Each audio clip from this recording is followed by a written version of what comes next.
Hi, Mark. How's it going? Hey, good. How are you? I'm good, thank you. So we'll get started in about 2 minutes. Hi, everybody who's already in here. So if you want, you can stay on camera. If you want to go off camera and mute, I'm going to do a little intro and bio for you. It's whatever you're comfortable with. Where are you calling in today from, Mark? My basement in Calgary. Oh, you're from Calgary. Oh, thank goodness our weather's so nice now, hey? Yeah, it's been great. That cold spell was a bit much. I'm Oh, it was so just excited. awesome. I Yeah, know. I know. The kids were home from school. Of course, they were off that week, and it was a struggle. But now it's beautiful out, and we couldn't be luckier. yeah, I know. Whereabouts do you live? In Calgary, so we're just over in Oh, Alberta. good. Yeah, Oh, nice. yeah. So a little YYC bound. All right. Well, I'm going to get you your intro done, and then you can take it away.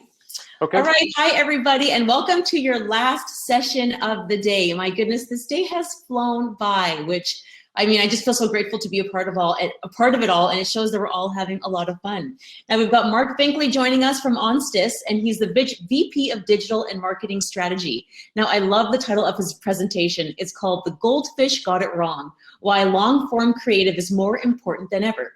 Now, Onstis is a boutique full-service agency specializing in driving meaningful business results using insights, strategy, creative, and digital campaigns. Marc's mission is to show marketing is an investment in growth by solving the Wanamaker dilemma and proving which half of advertising works. Marc is also an active member in the marketing community and volunteers time as the chair of the Calgary Marketing Association. Now, today he's going to talk about thinking that the attention span of our customers is worse than a goldfish is wrong and limits a brand's ability to create effective content.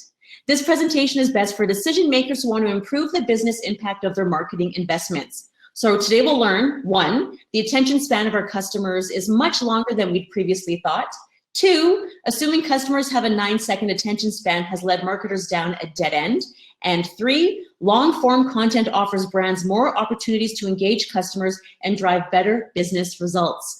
All right, Marc, I'm going to let you take it away. And attendees, just a reminder to put all of your questions in the chat column so we can get to them at the very end. All right, Marc, it's all yours. Awesome. Well, thanks so much. So I'm really excited to get into this presentation. If you guys have any questions, I'll try and address them all as I go through, or maybe at the end, but feel free to plug them into the chat bot or chat feature here. So as was introduced, I'm going to talk about the goldfish story, and it is the one about memory. Talk about the problem that the myth has caused. And then I've got a few takeaways that I thought would be worthwhile sharing. And so during the intro, you got this little bit of a tidbit about me. Like, I really want to solve the Wanamaker dilemma. It's the thing that it drives me probably more than anything else. So for anybody that doesn't know, the guy on the right here, my right, is John Wanamaker. He ran one of the first department stores in America. I think this was in Philadelphia. And so this is a rendering of it. But he's the guy who famously came up with this line that half the money I spend on advertising is wasted. Trouble is, I just don't know which half. And that was over 100 years ago. And ever since then, marketers, all of us, have been trying to figure out which half of the marketing works. And so for me, I wanted to kind of get to the punchline for somebody that just wants to chew on this for a bit and like space out, go ahead. I think long form creative is a big part of that answer in trying to solve that Wanamaker dilemma. I'll get into why I think that, but it started really about 10 years ago, maybe a little bit longer. I went to a conference called The Art of Marketing, and at the time it was Gary Vaynerchuk was there, and some of you guys may have been there too, or they went across Canada, but one in Canada, in Calgary, was with Gary Vaynerchuk, Mitch Joel, and then a woman by the name of Sally Hogshead. And Sally had talked about goldfish and how this fascinating stat, and the reason why it was so important to be fascinating as a person was that on average, humans have an attention span of about 8 seconds, which is shorter than that of a goldfish. And at the time, it was just fascinating. I just was like, well, that's really interesting. So we have to be short and punchy and quick and all that kind of thing. But a few years later, Microsoft Canada actually came out and published a report. And this is the thing that really kind of made that myth sort of come to life. And that they said that in 2000, the year 2000, people's attention span was about 12 seconds. And what was even worse is that in 2013, probably because of social media, probably because of like just the quick attention spans and the urgency and wanting things now, that attention span shrunk. So we were actually getting worse in terms of our attention span and our capacity to pay attention to anything. And so, in fact, it was much slower than a goldfish is how they reported it. And then that really just kind of took off. From there, it seemed that everything and everybody was talking about short form videos, the solution to the future. Long form content is dead.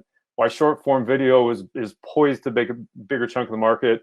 I mean, things like platforms like Vine came out, Snapchat came out, Instagram stories came out. Everything was all about fast, quick, short content. And then we started seeing that on our own as we were, the digital and social side of things. For anybody running campaigns, you see like the retention rates of your audience, and you see these kinds of things. Rip Vine, yeah.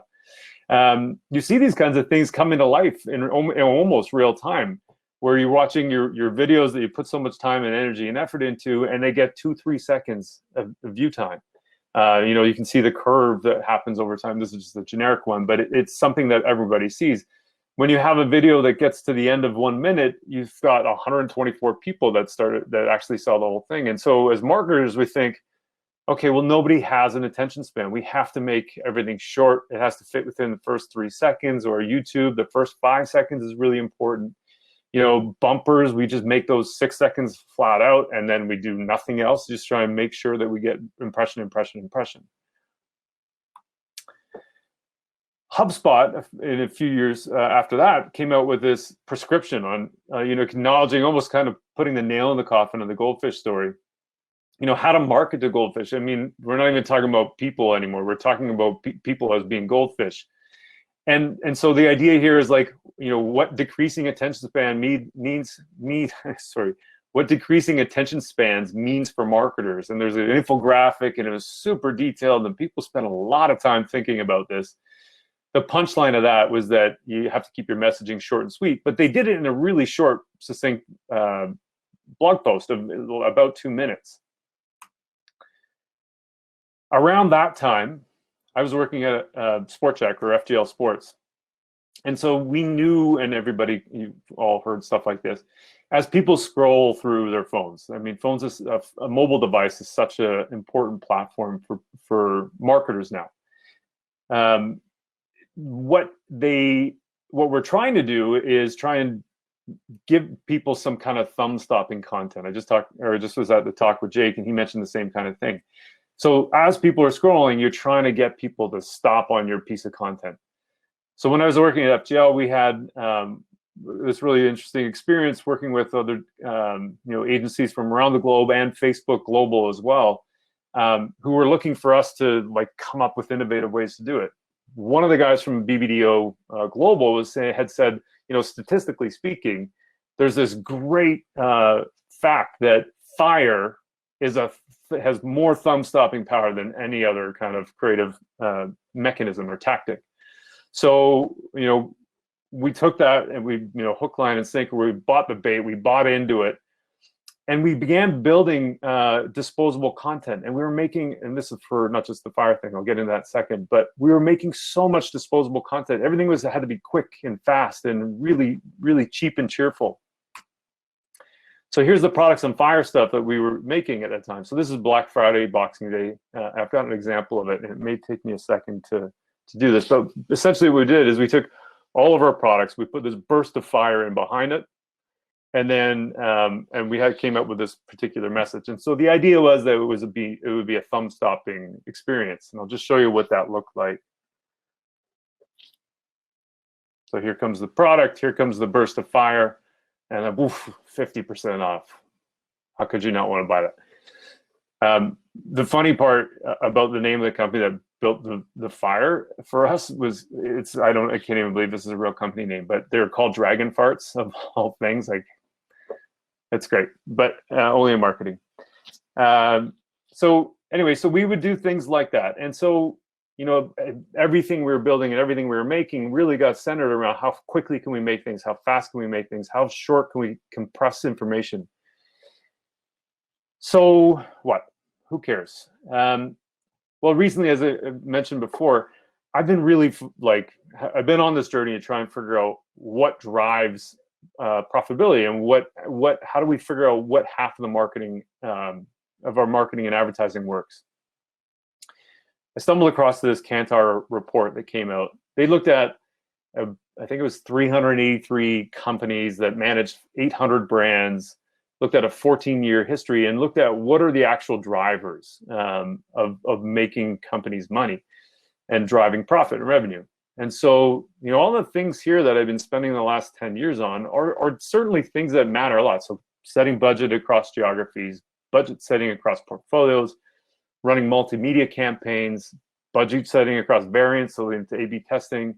Seasonality makes a big difference. The kind of product versus season, the way you lay out products, all those kinds of things are really important. Target audience is a big part of that. And so when you add all those things up, I'm just kind of scaling. I think it's around 10 or 15%.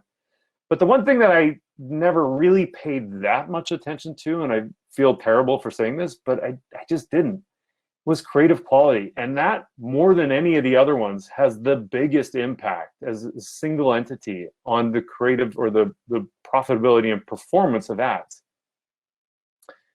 So what do you do with that? And so it was, for me, it was one of those moments where I was like, I've been like, just this piece of information has been hiding in plain sight for me, and I have not really been paying that much attention to it. And so, as it turns out, I started doing some research and trying to, for this presentation, but also just in general. And goldfish actually have a long memory. There's hundreds of studies in the market, in the literature, of people doing research on goldfish, and specifically on how good their memory is. The average goldfish actually has a 5-month memory. I don't know how they figure this out, but it's true. And so, the idea that goldfish have the short attention span and we have a short attention span and all those kinds of things, it was starting to make me crazy. The thing about things hiding in plain sight, while I was at Sport Check around the same time as those products and fire messages that we were doing, we also ran this campaign, or an ad for this Nike campaign. It's winner stays on, Nike risk everything. As you can see here, it's a 4-minute video. And at the time, it was just kind of a throwaway. We're like, oh yeah, sure, we'll run it, it's whatever. But the thing that's fascinating to me, and I'll play a little bit of this video for you. The thing that's fascinating to me is there's no way you can tell this story in a short period of time. It's kind of like, when you're kids and or if you have kids or you've seen kids playing hockey in the street, all of them will end up going, oh, I'm like Wayne Gretzky, or I'm Matt Sundin. I'm setting my age up here. But, they're calling out their favorite players and like, I'm this guy, I'm this guy, this guy. And so this is what this video did. And I'll just play a little quick part of it.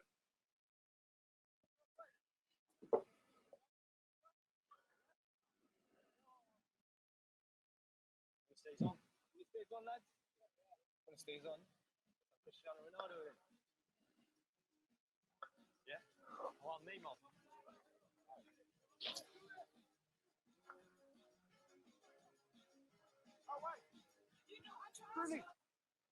Anyway, it's a great video. It's amazing.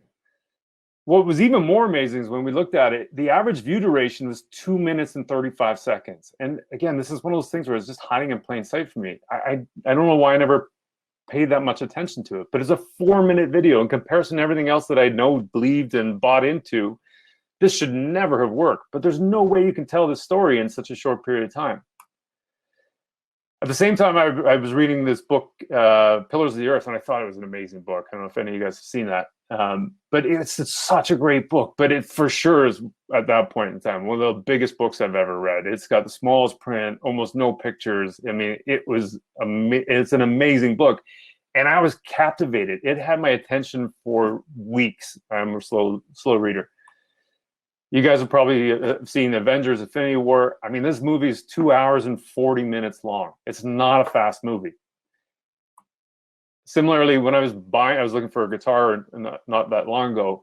I mean, I watched hundreds of 4, 5, 6, 7-minute videos like this one on Godin, and I couldn't get enough of it.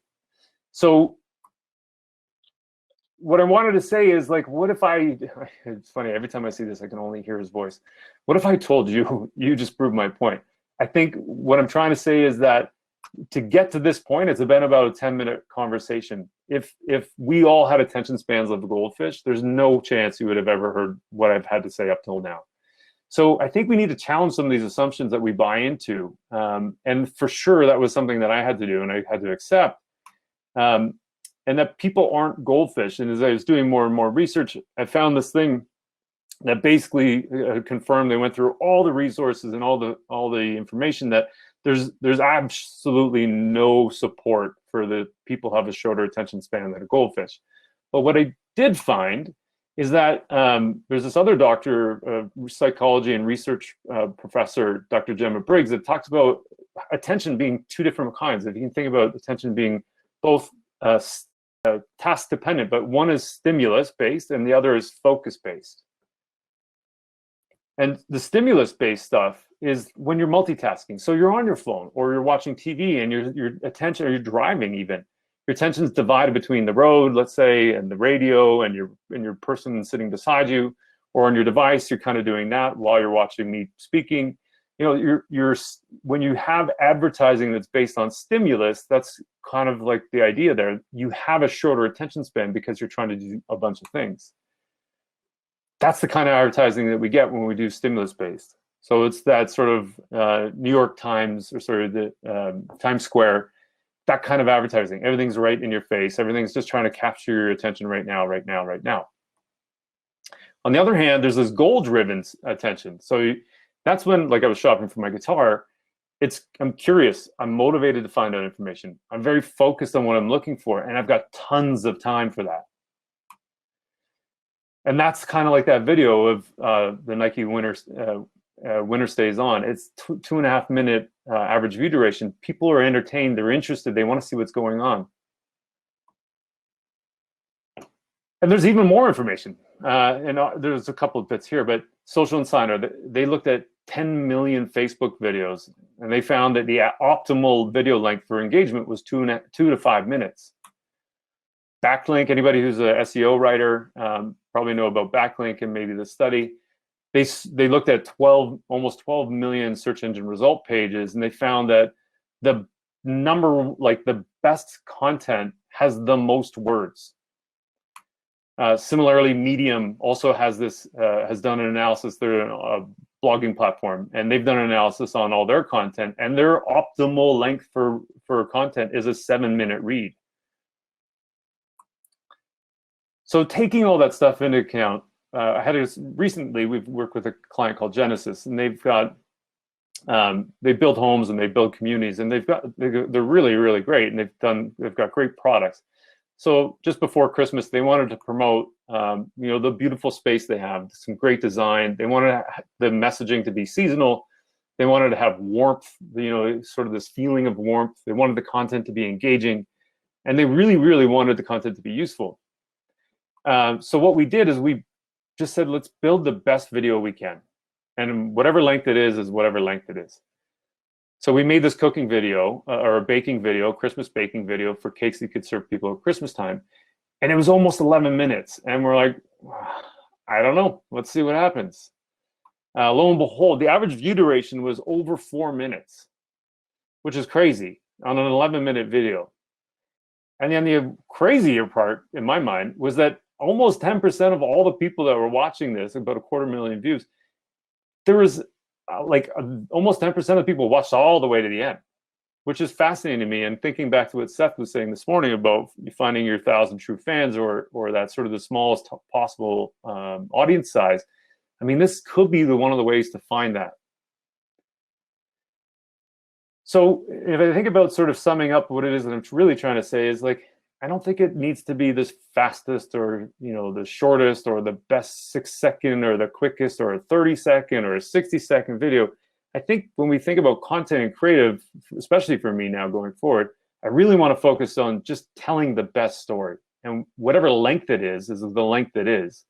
I'm not saying ignore those other opportunities of inventory, but don't make the inventory force you to create creative that you don't want to make. So there's 3 big takeaways. The first one is, if it smells funny, don't buy it. And my thinking there is that it didn't smell right, but we all kind of believe the hype here of the goldfish story. There's obvious data and metrics that were right in front of us the whole time that should have said that it's not real. It doesn't really make sense. Your view times of like having a 50-second view, that almost you're approaching 40% of your customers or the people watching a video watch 50 seconds should have told us right away that that's not real. The other thing is, the second point or takeaway that I have is influence and interruption are different. So, we can interrupt people through stimulus, but it's not necessarily the same thing as influence. And so thinking about stimulus-directed ads or attention and goal-directed attention gives us a lot more room and playground to play with when we're thinking about building out creative. If we think about only making disposable creative, then we really shouldn't be surprised when people don't give us their attention. There's this example of the guitar. There's a 4-minute video. There's the one of the bundt cake for Genesis, our client. I don't know how long creative can be. It might be like 30 minutes, an hour, 2 hours. It could totally be something that is a brand new area for marketers to play with. It could be branded content like Lego's movies that are 2 hours long. Good creative, it doesn't have to be short. It can be long. I really think about this a lot, actually. This is the inverted pyramid for the news, for journalists. So, putting the best content up front, don't bury the lead, as they would say. The who, the what, when, where, why, how. That really connects a lot to like the YouTube first 5 seconds idea and then best practices for, Facebook videos. But we don't only have to produce content like that. We can get into the details. We can get into the more general background info. We can go long on the content and have it be very impactful. And it gives us a lot more opportunity to sell. I have one final thought for you.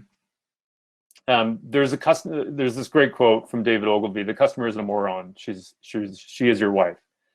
The other part of that, and I'm just reading this book right now, and I literally this morning got to this page, but the rest of that paragraph says this: "You insult her intelligence if you assume that a mere slogan and a few vapid adjectives will persuade her to buy anything. She wants all the information you can give her." And for me, this is a really great takeaway. We don't necessarily just have to play to having 6-second videos or 500-word pieces of content. There's a lot of space out there for gaining and capturing people's attention.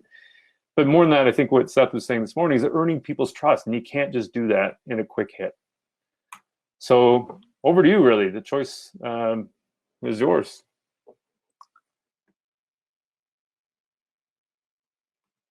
Thank you. Awesome. Thank you so much, Mark. That was a great presentation. A few thoughts that I had, first of all, I'm like, how did they figure out that a goldfish has 5-month memory? Like that is just, like you said. I know it's fat. I read a few stories. There's one story or studies, one study where there's a guy, it's kind of like a Pavlov's dog thing, where this guy was feeding his fish. And anybody can do this. But so as he would feed the fish for about a couple of weeks, he would drop in a red piece of Lego. Okay. And so day after day, week after week, he did that. And then he stopped. And then he stopped for about a week. And then he came back to the fish. Well, he kept feeding the fish, but he stopped putting the Lego in.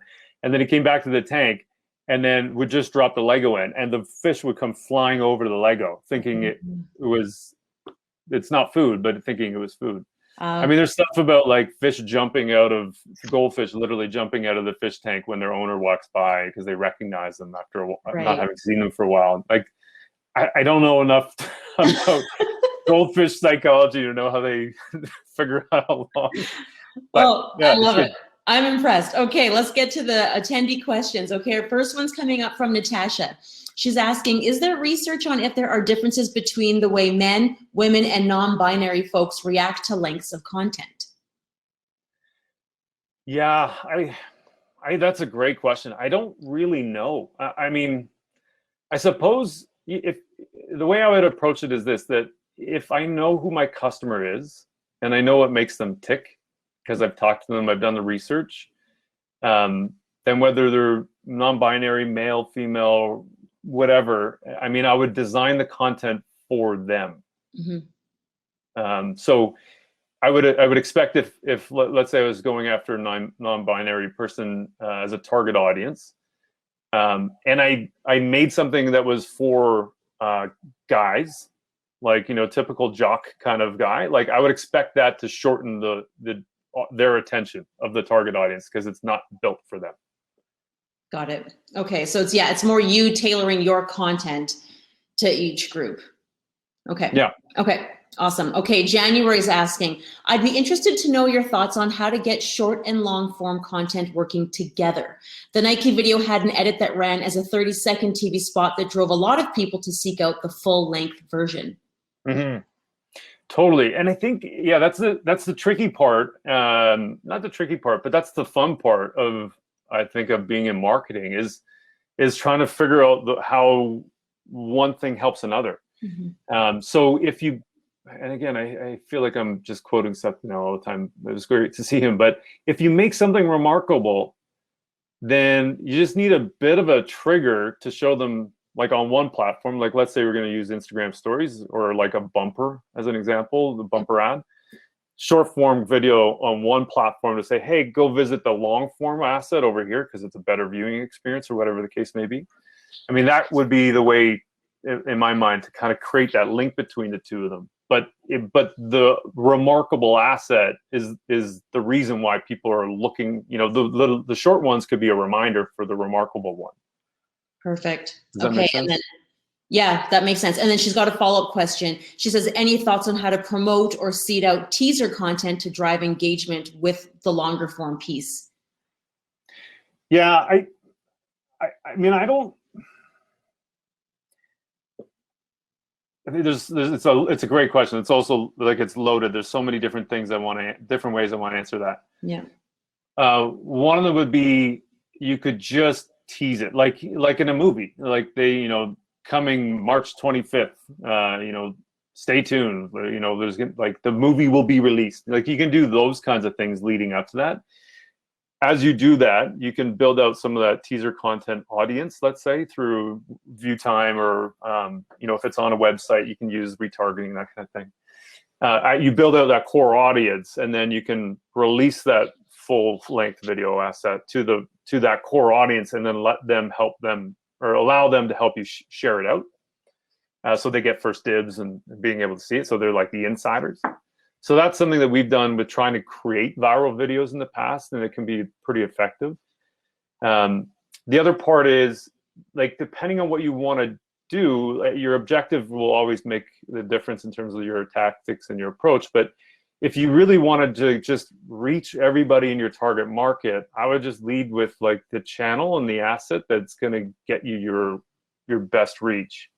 And I wouldn't be afraid to put the whole budget on YouTube, because that's where you're going to get the longest views. Mm-hmm. Speaking of viral videos, have you ever had a time where you've created a video and you're like, this one's going to go viral, and then it doesn't? Yeah. Or the opposite, where you're like, this isn't going to go viral, and then all of a sudden it does. Like, how often does that happen where you're Never the second. Really? No. Never the second, but we tried 4 times on the first. Okay. We tried, like, legitimately, we tried to create viral videos, and now it's funny thinking about the R value of, like, because we all know about it during the pandemic, but yes. The share rate is the equivalent. Like, we were trying to figure out the R value of content so that we could create viral videos. Yeah. And that's why I was talking about that other strategy about, seeding a group of people who are your sort of core rabid fans, and then allowing them, once the full content piece is ready, to get them to share out your asset. So it's really, really, really hard, I can tell you that, to make a viral video. I can only imagine. I can only imagine. All right, Kate's asking, how do you decide what content to invest the time behind? Yeah, that's a great question. I think it really depends on, I think a lot about utility. So in that sense, I would say things that are evergreen are worth putting a lot more money into developing the content.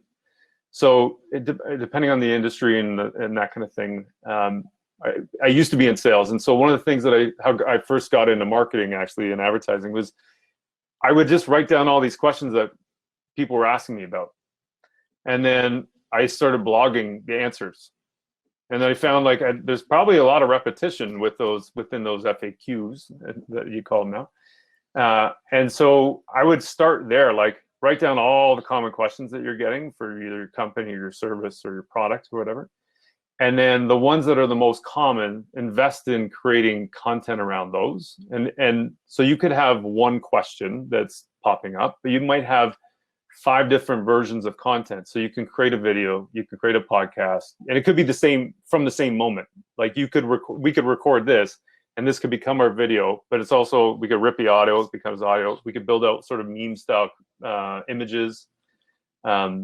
You can build a blog post out of it. So like one sort of content moment can become cut and sliced and diced, like almost like a butcher would, in a number of different ways, and sort of display that in all different kinds of formats. Perfect. All right. Now, with long form content, do you find you're able to cater to a more broad audience because more people can pick and choose which parts speak to them? I think that's a good one too. These are great questions. I would say it's like this presentation would be an example of long form content. I think the hard part is I spent a lot of time trying to figure out how to connect the points of the story together so that there was a common thread. And so people may pull out different bits and pieces. I mean, anybody that's listening still, feel free to chime in here, but I think people may pull out different things that are most relevant to them. And it's not really for me to decide which parts are most relevant to which people. I have a theory and an idea that I want to communicate. And so I build out the best argument I can. And if one thing resonates most with somebody else, then with one person, but something else resonates with another person, then that's great. But I'm trying to connect all those things together, those ideas together. Mm-hmm. One thing when I was watching your presentation that really jumped out at me is when you said that the best content has the most words. I was kind of like, because I think I've always thought the opposite. And yeah, like Neil Patel is a guy that I follow his stuff a lot, and he blogs about this a lot. But like his posts are like 10,000 words or more. I mean, as you scroll, you scroll forever. And so especially for Google, I think what they're looking for, and part of this changes because of the algorithms and whatever the updates are. But a big part of that is that I think now more than ever, when Google's trying to direct people to content, they want the top 10 results for sure to be the most authoritative content. And you can't be authoritative in 5 words. I mean, Seth Godin's authoritative, and Seth Godin, and that's why he shows up. But his content is super short. It's very insightful, and it's very like thought-provoking. But a lot of his content by topic, you may not be able to find it because there may, like, let's say, I don't know, marketing versus advertising. He may have written about that, but somebody may have written 100 words, like 1,000 words more than him, and that becomes viewed as more authoritative by Google. Wow. Marc, thank you so much for that presentation today. That was so amazing. I can tell the attendees just enjoyed it. And attendees, please make sure you go into that Slido tab at the top of your screen to rate Marc's presentation. Thank you so much, Marc. And No, that was great. Thanks. That was fun. Yes, and have a lovely evening here in Calgary. Yeah, and what a way to finish the day. Yeah, and thanks for all your questions, everyone. Oh, everyone, yes, great questions and awesome answers. We appreciate it, Marc. Take care and have a great night. See you guys. Bye. Bye.